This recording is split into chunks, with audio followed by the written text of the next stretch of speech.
우리 함께 신앙 고백하시겠습니다. 나는 전능하신 아버지 하나님 천지의 창조주를 믿습니다. 나는 그의 유일하신 아들 우리 주 예수 그리스도를 믿습니다.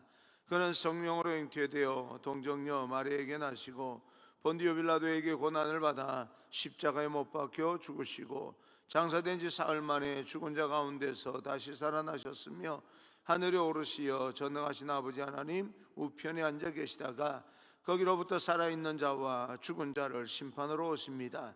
나는 성령을 믿으며 거룩한 공교회와 성도의 교제와 죄를 용서받는 것과 몸의 부활과 영생을 믿습니다. 아멘. 오늘 선포되어질 하나님의 말씀은 출애굽기 21장 1절에서 11절까지 말씀입니다. 출애굽기 21장 1절에서 11절까지 말씀을 교독하겠습니다. 교독합니다. 내가 백성 앞에 세울 법규는 이러하니라.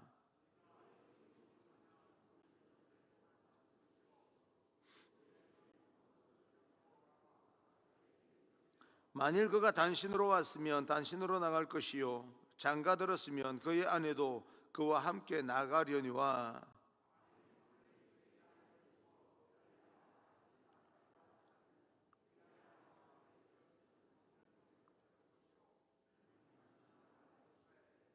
만일 종이 분명히 말하기를 내가 상전과 내 처자를 사랑하니 나가서 자유인이 되지 않겠노라 하면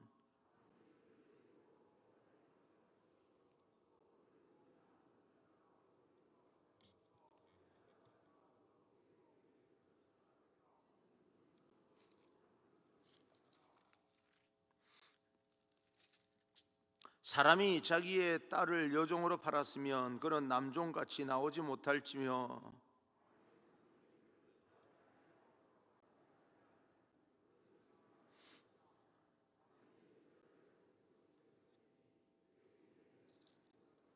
만일 그를 자기 아들에게 주기로 하였으면 그를 딸같이 대우할 것이요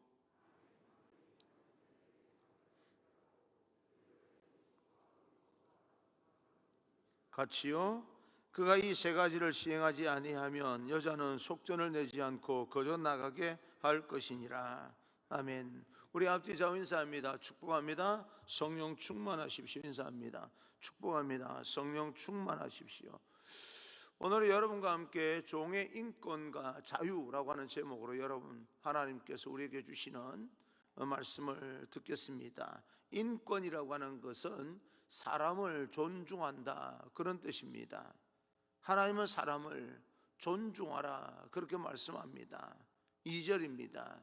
2절 내가 히브리 종을 사면 그는 6해 동안 섬길 것이요 7째 해에는 몸값을 물지 말고 나아가 자유인이 될 것이며 자유는 참 중요합니다. 하나님은 사람에게 자유를 주기를 원하시기 때문에 일정 기간 봉사하면 그 다음부터는 자유를 선포해 줘라 라고 말씀합니다. 속박하고 얽어매는 것은 하나님의 본래 의도가 아닙니다. 하나님 안에 들어가면 자유를 누리게 됩니다. 진리가 너희를 자유케 하리라 라고 하는 말씀 같이 진리가 우리 안에 충만하면 그만큼 우리가 자유를 누리게 되는 겁니다. 그런 것처럼 하나님의 관심은 우리들이 자유함에 있습니다. 히브리 종을 사면 옛날에는 종이 있었으니까 종이 사면 6년 동안 종노릇 하게 하고 7년째는 자유를 선포하여 영영이 자유를 제공하여 주어라. 6년 동안 그를 노예로 몸으로 사와서 6년 동안 부려먹었으면 그만하면 됐다. 제 7년째에는 그가 원하면 자유로 풀어줘라 라고 말씀하고 있습니다. 하나님의 본래 마음은 인간 개개인이 자유하기를 원하십니다. 나는 여러분을 축복합니다. 여러분도 자유하시기를 바랍니다. 자유라고 하는 것을 내 마음대로 행동하라라고 하는 것이 아니라 거기에 대한 책임과 의무가 따릅니다. 하나님의 사람은 다른 사람도 내가 자유를 누리는 만큼 다른 사람도 존중하면서 자유를 누리게 해 주어야 됩니다. 그런 중에서도 기본적인 도리는 다 해 주어라. 종으로 이제 살아가는다 할지라도 기본적인 도리는 다 해라라고 이야기를 합니다. 그 기간을 6년으로 말씀하고 있습니다. 반드시 6년을 말씀하기도 한 거지만 결국에는 그를 자유롭게 풀어줘라라고 하는데 목적이 있습니다. 하나님은 우리 역시 자유자로 살기를 원하십니다. 그러나 자유자로 살기 전에 우리가 자유자로 누리기를 원한다면 우리는 맡은 일에 충성을 다해야 됩니다. 3절입니다. 3절, 만일 그가 단신으로 왔으면 단신으로 나갈 것이요 장가 들었으면 그의 아내도 그와 함께 나가려니와. 하나님은 자유를 얻는 것도 중요하지만 가족은 헤어지지 않도록 배려해 주시는 것을 볼 수가 있습니다. 너희는 가족이니 가족 모두에게 자유를 주어서 헤어지지 않도록, 가족은 찢어지지 않도록 그렇게 해 주어라. 하나님은 가족이 분열되는 것도 원하지 아니하시고 하나님은 가족이 헤어지는 것도 원하지 않습니다.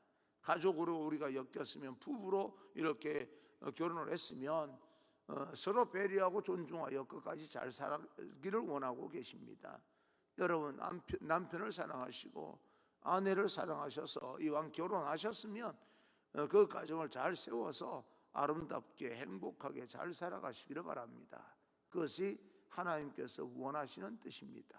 배려하고 존중해서 잘 살아야 되는 것이지, 결혼해서 뭐 아무렇게나 내가 폭력을 행하고 또 그렇게 하는데도 불구하고 무조건 같이 살아라 라고 하는 그런 말은 아닐 겁니다. 잘 우리가 이해를 해야 됩니다. 우리는 서로 배려하고 존중할 필요가 분명히 있습니다. 4절입니다. 4절, 만일 상전이 그에게 아내를 주어 그의 아내가 아들이나 딸을 낳았으면 그의 아내와 그의 자식들은 상전에게 속할 것이요 그는 단신으로 나갈 것이로되, 상전이 결혼을 시켜주었으면 아내와 자녀는 두고 단신으로 나가라 라고 하는 것입니다. 가족을 너무너무 사랑해서 내가 단신으로 나가기가 어렵다라고 그렇게 생각이 들면 5절 6절입니다. 5절 6절, 만일 종이 분명히 말하기를 내가 상전과 내 처자를 사랑하니 나가서 자유인이 되지 않겠노라 하면 상전이 그를 데리고 재판장에게로 갈 것이요 또 그를 문이나 문설주 앞으로 데리고 가서 그것에다가 송곳으로 그의 귀를 뚫을 것이라. 그는 종신토록 그 상전을 섬기리라. 상전이 재판장에게로 갈 것이요 라고 말했는데, 하나님 전에 가서, 성전에 가서 하나님께 이렇게 맹세하여서 이렇게 나는 처자를 사랑하니 나가지 않겠노라, 그렇게 성전에서 두 사람이 다시 계약을 맺으면서 종의 귀에 구멍을 뚫어서 영영토록 그 상전에게 속하도록 그렇게 하는 것도 그렇게 하든지, 아니면 그 당시에 재판장이 있으면 재판장에게 가서 그런 여러 가지 이야기를 하고 계약서를 쓰고 도장을 찍고 그렇게 했겠지요. 상전이 재판장에게로 갈 것이요 라고 하는 것은, 재판장은 사람일 수도 있고요, 하나님 성전에 가서 그렇게 그런 어떤 형식을 취하라 라고 하는 말도 될 것입니다. 종의 의사를 이제 존중하라, 그의 생각을 존중하라 라고 하는 것입니다. 하나님은 아무리 종이라 할지라도 노예라 할지라도 그들의 생각과 뜻을 존중해 주기를 원하시는 하나님의 마음을 알 수가 있습니다. 우리는 우리보다 못하다 생각하는 사람을 얼마나 무시하는지 모릅니다. 그죠? 내가 좀 뭔가 조금 누리고 내가 조금 가졌다 하면 갑질이라고 하는 말이 왜 나오겠습니까?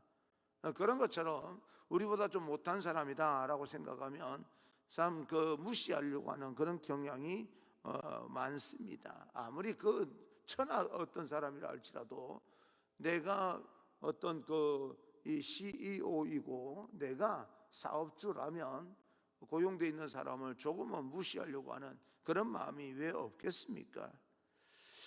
여러분, 그러나 우리는 우리가 그렇게 하지 않도록 노력을 할 필요는 분명히 있습니다.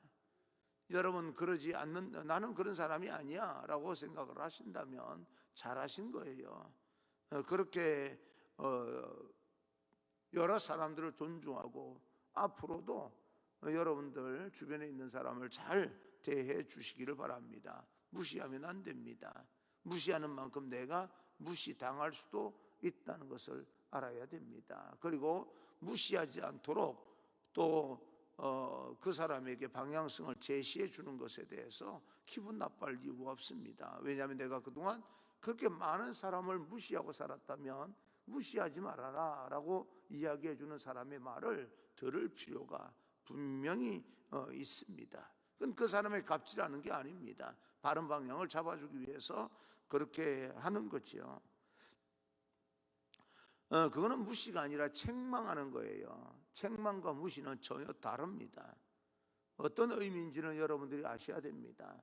사람을 완전히 무시하는 거하고요, 그가 잘못해서 책망하는 거하고는 구분할 줄 알아야 되는 겁니다. 저 사람이 나에게 야단치니까 나를 무시하는 거야. 아니요, 무시가 아니라 책망입니다. 무시는 사랑의 마음이 없어요. 책망은요, 그를 사랑하기 때문에 고쳐야 되기 때문에 그래서 말하는 거예요. 그 마음이 어디서부터 출발되느냐에 따라서 무시가 될 수 있고 책망이 될 수가 있습니다. 우리는 밑에 있으면 무조건 무시당한다고 생각할 수 있겠지만 무시당한다는 생각보다 내가 책망을 받았다라고 생각하고 고치시면 되는 겁니다. 그것은 무시가 아닙니다. 하나님은 종일 뿐만 아니라 사람 한 사람을 존중하기를 원하십니다. 우리 한 사람의 인격과 삶을 존중하는 하나님을 우리는 깨닫게 되기를 간절히 소망합니다. 한 사람의 영혼을 소중히 여기시는 하나님, 그가 종이라 할지라도 노예라 할지라도 하나님은 무시하지 아니하고 그에게도 인권이 있다는 겁니다. 그 영혼이 귀하다는 겁니다. 하나님은 대중이라고 하는 그 무리 가운데서 그 대중을 보시지 아니하시고 여러분 존재 한 사람 한 사람이 그 대중 속에 섞여서 존재가 완전히 무시당하는 함몰되는 것을 원하지 않습니다. 그러므로 우리도 대중 속에서 잊혀진 사람, 워낙 많은 사람들이 있기 때문에 그 중에 한 사람 정도는 내가 무시해도 돼라고 하는 그런 사람이 없는 거예요.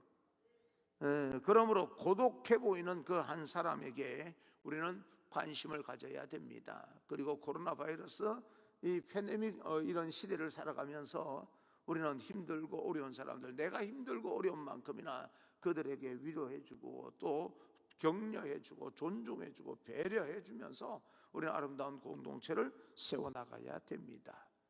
하나님께서는 한 영혼을 천하보다 귀하게 생각하십니다. 하나님, 나도 한 영혼을 귀하게 여기는 그런 목사가 되게 해주시고 우리 모든 믿음의 사람들, 하나님의 사람들이 되게 하여 주옵소서. 대중 속에서 알지 못하는 순간 상처받은 한 영혼, 그들을 소홀히 하지 않는 세밀함도 허락하여 주옵소서. 여러분 한 사람 한 사람도 한 사람에 대한 관심이 좀 더 깊어지기를 간절히 소망합니다. 많은 사람을 거느리면 자기가 우쭐하고요, 뭔가 된 것 같이 느껴져서 한 사람을 무시하는 경우가 있습니다. 그 정도 한 사람 정도야 내가 그 신경 쓸 거 없어, 이렇게 많은 사람이 있는데 그렇게 생각하시면 안 됩니다. 여러분들도 한 사람 한 사람에 대해서 관심을 가지시기를 간절히 소망합니다. 우리가 하나님의 마음으로 살면 우리 주변의 사람들 상처를 받았지만 더 이상 외로워하지 아니하고 용기를 내어서 힘을 내어서 씩씩하게 살아갈 수가 있습니다. 여러분 한마디에 여러분의 그 관심, 조금의 관심에 따라서 정말 이 땅에서 힘들고 어렵고 고독하고 외로운 사람들이 힘을 얻고 위로를 얻는다면 얼마나 귀한 일입니까? 여러분이 힘들고 어려울 때 어떤 한 사람의 말이 위로가 되고 격려가 되지 않겠습니까? 그런 것처럼 다른 사람도 내 말에 의해서 위로를 받고 격려를 받을 수가 있다 하는 그 사실을 꼭 기억하시고 하나님께 영광이 되고 또 우리 주변 사람들은 여러분으로 인하여서 위로를 받는 그런 귀한 인생이 되기를 주님 이름으로 축복합니다. 하나님은 여러분 한 사람 한 사람에게도 관심을 가지십니다. 그 하나님은 여러분의 작은 그런 문제도 소홀히 여기지 아니하시고 해결해 주시기를 원하신다는 사실을 믿으시고, 아무리 이 팬데믹 시대에 힘들고 어렵다 할지라도 여러분 그렇게 용기를 가지시고 격려를 받고 또 당당하게 세상을 도전해 나가시기를 주님 이름으로 축복합니다. 우리 모두 군중 속에서 잊혀진 그 사람을 한 번쯤은 기억하고 전화 한 통 해줄 수 있는 그런 용기도 우리에게 필요합니다. 또 그 사람을 위해서 성전에서 기도해 주는 것도 필요하고요. 우리는 대형 교회에 대해서 종종 비판을 받는 그런 소리를 듣습니다. 그러나 대형 교회라 할지라도 한 사람의 영혼에 대해서 관심을 가지고 하나님의 뜻을 행하고자 한다면 그 공동체라면 하나님께서 기뻐하실 것입니다. 그러나 아무리 작은 교회라 할지라도 한 사람의 영혼에 대해서 관심을 가지지 않는다면 하나님의 준엄한 책망이 있게 될 것입니다. 교회가 크냐 크지 않냐라고 하는 문제가 아니라 한 사람에 대한, 한 영혼에 대해서 어떤 마음을 가진 공동체냐라고 하는 것이 더 중요할 것입니다. 큰 교회임에도 불구하고 가족적인 그런 교회가 있는가 하면 작은 교회라 할지라도 거기에서 외면하고 고독하고 외롭게 내버려 두는 교회도 얼마든지 있는 거거든요. 7절입니다. 7절, 사람이 자기의 딸을 여종으로 팔았으면 그는 남종같이 나오지 못할지며. 여종이 나옵니다. 남종이 나오고 여종요, 남종처럼 자유를 주지 말아라 라고 하는 것의 의미를 잘 생각을 하셔야 됩니다. 여종에게 자유를 주어서 아무렇게나 다른 사람들이, 그 시대가 얼마나 험합니까? 요즘도 험한데 말입니다. 그래서 아무렇게나 살도록, 다른 사람이 아무렇게나 그렇게 대하도록 그렇게 내버려 두지 말라라고 합니다. 차라리 종의 신분일지라도 너는 그들의 울타리를 만들어서 여종을 보호해 주어라 라고 하는 그런 의미가 숨겨져 있습니다. 여종, 여자들이라 할지라도 존중해 주어라. 잘해주기 위해서 남자처럼 자유를 줄 것이 아니라 울타리를 만들어서 그는 남자들보다 더 보호를 받아야 될 부분이 있다는 것을 이야기합니다. 여러분, 오늘날도 마찬가지입니다. 뭐 남녀평등, 남녀평등, 양성평등 뭐 그렇게 이야기를 하지만 사실은 알고 보면 여자는 남자보다 더 보호를 받아야 될 부분이 분명히 있습니다. 그런 어떤 부분들이, 뭐 우리는 남자처럼 보호 안 해줘도 돼 라고 말하지만 인권을 해서 다 같이 단합해서 자기들을 보호할 그런 어떤 이 울타리를 쳐서 그렇게 하려고 하지만 사실은 남자들보다 여자가 더 보호받아야 될 부분이 분명히 있다라고 생각을 합니다. 그래서 그들은 보호받아야 될 그런 어떤 부분이 있기 때문에 함부로 내보내지 말아라, 그렇게 이야기를 하고 있습니다. 시간이 연수가 다 됐으니 너 나가서 너 마음대로 한번 살아봐 라고 말하지 말고 그를 철저하게 울타리를 만들어서 보호해 줘라 라고 하는 그런 의미가 담겨져 있습니다. 8절입니다. 8절, 만일 상전이 그를 기뻐하지 아니하여 상관하지 아니하면 그를 속량하게 할 것이나 상전이 그 여자를 속인 것이 되었으니 외국인에게는 팔지 못할 것이요, 아무리 마음에 들지 않아도 외국인에게는 넘겨서 눈물 지으면서 살도록 만들지 말아라, 그렇게 이야기를 합니다. 9절입니다. 9절, 만일 그를 자기 아들에게 주기로 하였으면 그를 딸같이 대우할 것이요. 여러분, 지금 오늘날 이 부분들을 해석할 때 오늘날로 정서로 지금 해석을 하고 들으니까 그렇지만 그 당시는 여자가 사람 취급을 받지 못했을 때입니다. 정말 처절하게 종보다도 더 못한 그런 어떤 삶을 살았을 때 하나님께서 이렇게 여자의 인권에 대해서 말씀한다는 것은요, 당시로서는 굉장한 그런 어떤 이야기입니다. 있을 수 없는 그런 이야기예요. 종을 딸같이 여기기가 그 당시 쉬웠겠습니까? 종처럼 취급하지 말고 딸처럼 대해줘라. 당시는 종은, 특히 여종은요, 사람 취급을 받지 못했던 시대였다는 것을 우리는 다시 한번 이 배경을 다시 한번 알고 들으면, 이렇게까지 인권을 중요하게 여겼다 그러면 오늘날은 어떻겠습니까? 몇천 년 전부터 여자를 존중하라라고 하는 것은 그 당시 사람으로서는 엄청난 사건일 겁니다. 말도 안 되는 그런 이야기일 거예요. 그런데 10절입니다. 10절, 만일 상전이 다른 여자에게 장가들지라도 그 여자의 음식과 의복과 동침하는 것은 끊지 말 것이요, 요정을 끝까지 보호해 주어라 라고 하는 그런 말씀입니다. 아무리 마음대로 할 수 있다고 할지라도 그렇게 하지 말아라. 너가 마음껏 아무렇게나 말을 하면 무조건 들어야 되고, 너가 아무렇게 종을 아무렇게나 취급해도 된다 할지라도, 사회적인 어떤 정황은 그렇다 할지라도, 야야 너는 그러지 마. 보호해 줘야 돼, 존중해 줘야 돼, 배려해 줘야 돼, 그렇게 이야기하고 있습니다. 아무리 내가 높은 위치에 있고 아무리 그가 죄인의 입장이라 할지라도, 노예의 입장이라 할지라도 그를 무시하지 말고 잘 살아갈 수 있도록 보호막을 쳐주어라, 그렇게 말씀하고 있습니다. 딸처럼 대우하고 살 수 있도록, 그리고 딸이 아니라 할지라도 남들이 함부로 대하지 못하도록 네가 보호막을 쳐줘라. 그게 인권입니다. 우리가 지금 혹 다른 사람보다 높은 위치에 있다면 사람들은 무시하지 말고 항상 가족처럼 잘 대해 주시기를 바랍니다. 그렇게 대우할 때 놀라운 그런 역사가 일어나게 될 것입니다. 그러나 여러분이 좀 밑에 있다면 위에 사람이 좀 뭔가 갑질을 한다, 어떤다라고 하는 그런 개념보다 책망을 한다는 그런 마음으로 충성하십시오. 좋은 일이 있을 것입니다. 그 사람이 오죽하면 책망을 하겠습니까? 그러면 좋은 마음으로 받아들여서 내 태도를 고치면 더 좋은 일이 분명히 있으리라 생각을 합니다. 여러분, 지금은 형식적인 종은 이 땅에서 사라졌습니다. 근데 종보다 못하다라고 여겨지는 사람 조차도 무시하면 안 됩니다. 하나님이 여러분을 존중하는 것처럼 여러분들도 사람을 존중하셔야 됩니다. 함께 있는 자들을 존중하면서 잘 대해 주셨습니까? 더 잘 대해 주시기를 바랍니다. 하나님은 어느 누구도 상처받고 눈물 짓는 것을 원하지 않습니다.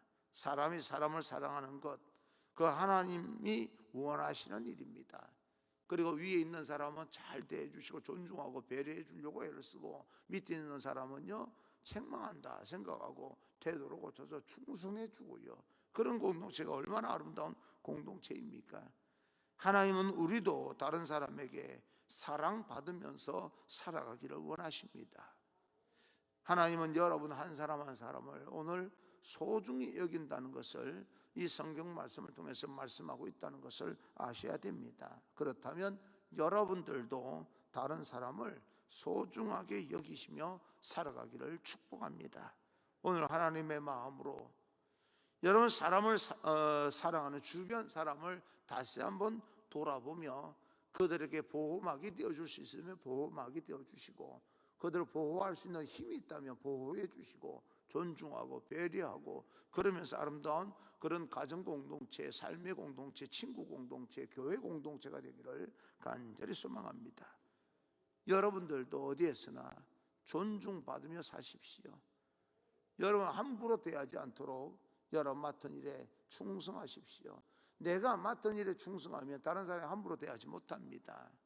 그런 것도 있어요. 내가 맡은 일에 충성하지 못하면 책망이 가해지고, 책망이 가해질 때 내가 무시당한다, 그렇게 여겨질 수도 있는 겁니다. 여러분, 다른 사람에게 무시당할 만큼 여러분 삶을 함부로 살지 마십시오. 그래야 존중받습니다.